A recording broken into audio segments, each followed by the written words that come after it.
kasama niya sa kalangitan. Ulitin ko po, Efeso chapter 2, verse 4 to 6. Subalit napakasagana ang habag ng Diyos at napakadakila ang pag-ibig na inukol niya sa atin. Tayo'y binuhay niya kay Kristo kahit noong tayo'y mga patay pa dahil sa ating pagsuway. Naligtas nga kayo dahil sa kanyang kagandahang loob. Dahil sa ating pakikipag-isa kay Kristo Jesus, tayo'y muling binuhay na kasama niya at pinaupong kasama niya sa kalangitan. Ang papuri po ay sa ating Panginoon. At kapatid, sa umagang ito, patuloy po natin bigyan ng parangal, paggalang, pagsamba at pasalamat ang Diyos na dakila sa habag, pagpapala at biyaya na patuloy pong nagkaloob sa atin ng kaligtasan, nagkaloob po sa atin ng buhay. Kaya naman po, ang iyong pong pagdamo sa lugar na ito ay isang pasasalamat sa ating pong Panginoon. Kaya hayaan mo na ang iyong buong puso ay patuloy na makarating sa paanan ng ating dakilang Diyos. Sa pamamagitan ng iyong pasasalamat, sa pamamagitan ng iyong pagsamba, sa pamamagitan ng iyong pagpupuri sa kanyang dakilang pangalan. Kapatid, hayaan mo na mapangiti mo, Panginoon, sa gagawin mong pasasalamat para sa kanyang pangalan. Hallelujah! Pinupuri ka namin aming buhay na Diyos. Diyos na nagkaloob sa amin ng buhay. Diyos na manlilikha. Diyos na nagkaloob ng kaligtasan para sa bawat isang nananampalataya sa pangalan ng kanyang bugtong na anak na aming Panginoong Yesus. Salamat po, Banal na Espiritu Santo, dahil ikaw ang siyang nangunguna sa aming pong kalagitnaan. At Panginoon, ginagalang ka po namin sa aming kalagitnaan. Salamat po sa kagandahan ng araw na ito na iyong ipinagkatiwala. At dalangin po namin aming dakilang Diyos. Sa lakas na ipinagkatiwala po sa amin sa araw na ito, gamitin mo ito, Ama, para sa karangalan ng iyong pong pangalan. At panalangin po namin, Panginoon, pagbigkisin mo po kami ng isang katotohanan na nagmumula po sa iyo, na gano'n na lamang ang pagmamahal mo sa amin. Kaya kami, Lord God, ay iyong iniligtas sa pamamagitan ng iyong bugtong na anak. At Lord, nais ka po namin sama-samang pasalamatan. Nais po namin, Lord God, na sama-samang magpuri sa iyo pong dakilang pangalan. Kaya aming dakilang Diyos, sa kapangyarihan po ng iyong banal na Espiritu Santo, pagbigkisin mo po kami, Panginoon, ng isang Espiritu na nagmumula po sa iyo. Espiritu ng totoong pagpupuri, O Diyos. At bilang mga anak mo, Panginoon, hahayaan mo na ang bawat isa ay magbalik ng nararapat na pagsamba at parangal sa iyo pong dakilang pangalan. Papuri, parangal sa iyo, aming Panginoon, Hari ng mga hari, Diyos ng mga Diyos, aming tagapagligtas, aming manunubos, pinupuri ka namin at pinasasalamatan. Salamat po sa iyong kapangyarihan na patuloy at patuloy po namin mararanasan lugar. Salamat po, Diyos. Papuri sa iyong pangalan. Salamat sa dakilang pag-ibig mo, Diyos. Salamat sa iyong pinagmamahal ng mga Panginoon. Salamat sa sagana ng biyaya. Salamat sa kapatawaran na lagi mo kaloob sa amin. Salamat po, Diyos. Salamat po, salamat po. Ang krus ng Kalbaryo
Patuloy po natin sambahin at purihin ang Panginoon. Makibukas po kayo sa akin sa aklat ng Roma, versikulo 8, kapitulo 32. At sinasabi po dito, kung ang sarili niyang anak ay hindi niya ipinagkait, sa halip ay ibinigay para sa ating lahat, hindi kaya niya ibibigay sa atin ang lahat ng bagay? Ulitin po natin, kung ang sarili niyang anak ay hindi niya ipinagkait, sa halip ay ibinigay para sa ating lahat, hindi kaya niya ibibigay sa atin ang lahat ng bagay. Purihin po ang pagkabasa ng salita ng Panginoon. Hallelujah Lord, Hallelujah Jesus, Panginoon. Maraming salamat po, Panginoon, sa kagandahan ng iyong presensya, Panginoon. Nandito po kami, Panginoon, dumudulog, lumalapit, nagpapasalamat, Panginoon. Inihiling po namin ang kabutihan ng iyong presensya, Panginoon. Nawa po, Panginoon, na ibaba niyo po ang inyong banal na presensya, Panginoon. We exalt you in the highest place, Panginoon. Ibaba niyo po kami sa inyong pinakamababang alagad upang ang lumabas sa aming bibigay para lamang sa iyong kalawalatian, Panginoon. Panginoon, salamat po, Panginoon, sa kagandahan ng iyong presensya. Salamat po, Panginoon, sa biyaya. Salamat po, Panginoon, sa kaligtasan, Panginoon. Salamat po sa iyong holiness, Panginoon. Salamat po your grace, Panginoon. Panginoon, patuloy ko po namin papupurihan, Panginoon. Panginoon, patuloy ko po namin pinagmamalak, Panginoon, na ikaw po ang Diyos, Panginoon, na ikaw ay pinako sa krus upang pagbayaran ang aming mga kasalanan, Panginoon. Panginoon, ganyan din po, inihiling ko po, Panginoon, ang kapatawaran, Panginoon, na nanggagaling sa inyo, Panginoon. Ganyan din po, Panginoon, bigyan niyo po kami ng puso na handang magpagaling sa iyo, Panginoon, handang sumunod, at handang magpatawad sa iba, Panginoon. Ganyan din po, Panginoon, sa mag-aatid ng iyong salita, Panginoon. Ikasin niyo po ang iyong banal na dugo kung ang lumabas sa kanyang bibigay para lamang sa iyong kalawalatian, Panginoon. Panginoon, kami po iyong lingkod ay patuloy na dumudulog sa iyong harapan, Panginoon. Salamat po, Panginoon, sa libo-libong anghel na aming makakasama upang luwalhatiin ang iyong pangalan, Panginoon. Panginoon, ang bawat isa ay mararamdaman ng iyong kabutihan, Panginoon. At sa amin po, Panginoon, sa pag-iwalay-walay sa banal na lugar na ito, Panginoon, patuloy po na mararamdaman ng iyong presensya ang inyong pagpapala, Panginoon, sa buhay ng bawat isa. Ito po ang aming samot, dalaman sa pangalan ni Jesus. Amen and amen. Amen. Isa nga po malakas sa palakpak.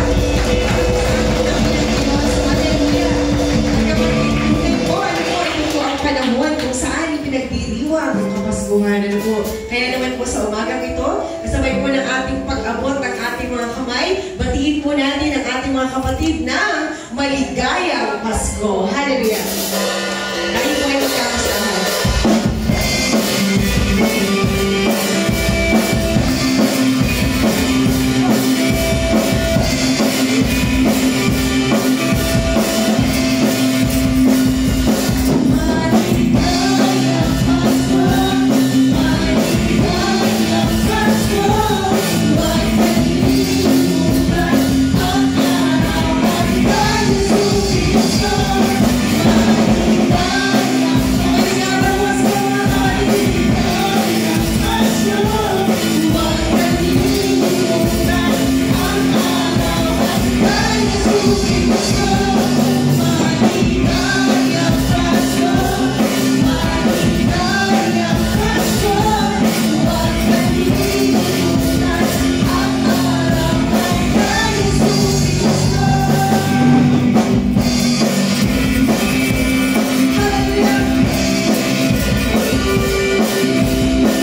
Hallelujah. Tunay nga naman kapatid, napakasarap pong ipagdiwang ng araw kung saan ay patuloy pong ipinagkaloob ang dakilang regalo para sa bawat isa. Kaya naman sa umaga ito kapatid, handa ka na ba na ibalik sa Panginoon ang iyong pasasalamat? Amen! Hallelujah! Ang bawat namin, Panginoon, ay patuloy po na magbibigay ng pasasalamat sa iyong dakilang pangalan. Salamat sa iyo, aming Panginoon.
katulad mo.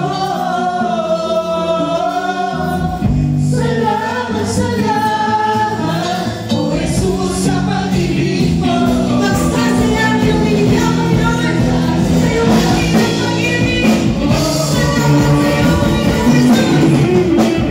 Salamat, salamat, O Jesus, sa pag-ibig mo. Walang ibang nagmamahal sa akin katulad mo. Salamat, salamat, O Jesus, sa pag-ibig mo.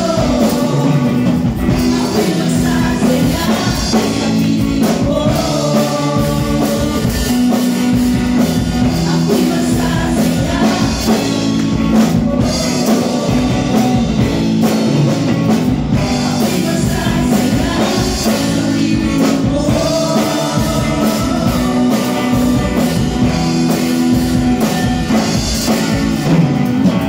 Hallelujah! Papuri at parangal sa ating dakilang Diyos. Hallelujah! Hallelujah! Tuloy nga naman po ay kapatid. Na hindi po natin lubos maisip, ano po, ang dakilang pag-ibig ng Panginoon ay nilaan sa atin. Sa kabila po ng ating mga kakulangan, sa kabila po ng ating mga karumihan, ang ating pong dakilang Diyos ay lagi pong nagbibigay ng pagkakataon upang maranasan po natin ang kanya pong dakilang pag-ibig. At kapatid, kung nagtatanong ka pa hanggang sa panahon ngayon, lagi ko pong alalahanin na ang buhay na meron ka ay isa pong matibay na patotoo ng dakilang pag-ibig ng Panginoon. Kaya naman, ano po, nararapat po ang ating dakilang Diyos na patuloy po na parangalan, pasalamatan, at kapatid, nais ng Panginoon na lagi mong maranasan ang kagandahan ng kanyang pag-ibig. Lagi mong maranasan sa bawat araw na ginigising tayo ng ating Panginoon, ang kanyang pong saganang biyaya, ang kanyang pong saganang pag-ibig ay lagi mo pong maranasan. Kaya naman kapatid, sa umagang ito, batid po ng Panginoon ang laman ng iyong puso. Batid po ng Panginoon kung ano ang mga dalahin mo, ano ang sitwasyon na meron ka ngayon. At hayaan mo na sa umagang ito, kalakip ng iyong pagpupuri, patuloy mong maranasan ang pagsagot ng Panginoon sa dalangin ng iyong puso. Sa pananampalataya sa pangalan ng Panginoong Yesus, patuloy at patuloy mong mararanasan ang pagkilos ng Panginoon sa iyong buhay. Ang Diyos natin ay Diyos na nakababatid ng lahat ng bagay at walang maglilihim sa Kanya. Kundi mo ang bilang ng iyong buhok, ng aking buhok kapatid ay alam niya. Alam niya ang tinatakbo ng iyong isipan. Alam niya ang nilalaman ng iyong puso. At ang pagdako mo sa lugar na ito ay palatandaan ng iyong pagsubok at pagtitiwala na ang Panginoon ang may kontrol ng lahat. Kaya naman, patuloy po natin parangalan ang ating Panginoon.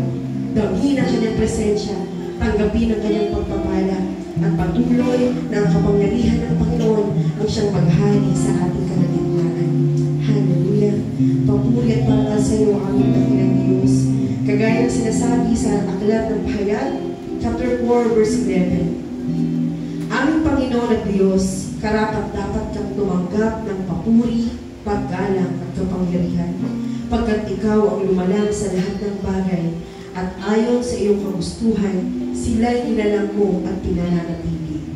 Aming Panginoong Diyos, karapat-dapat kang tumanggap ng papuri, paggalang at kapangyarihan, pagkat ikaw ang lumalang sa lahat ng bagay, at ayon sa iyong kagustuhan, sila'y nilalang mo at pinananatili. At kapatid, sa umagang ito, isa ka sa pinakamagandang nilikha ng ating Panginoon. Isa ka sa pinagkukulan ng Diyos ng kanyang kapangyarihan.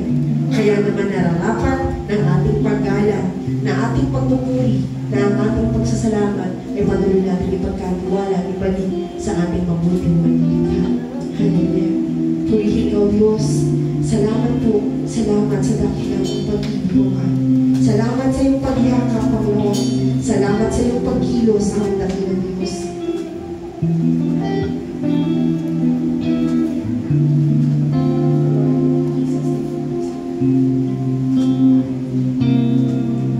Salamat sa dakila mo pag-ibig. Salamat sa pagyakap mo, Ama.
Maluwalhati ang pagsamba, itataas ang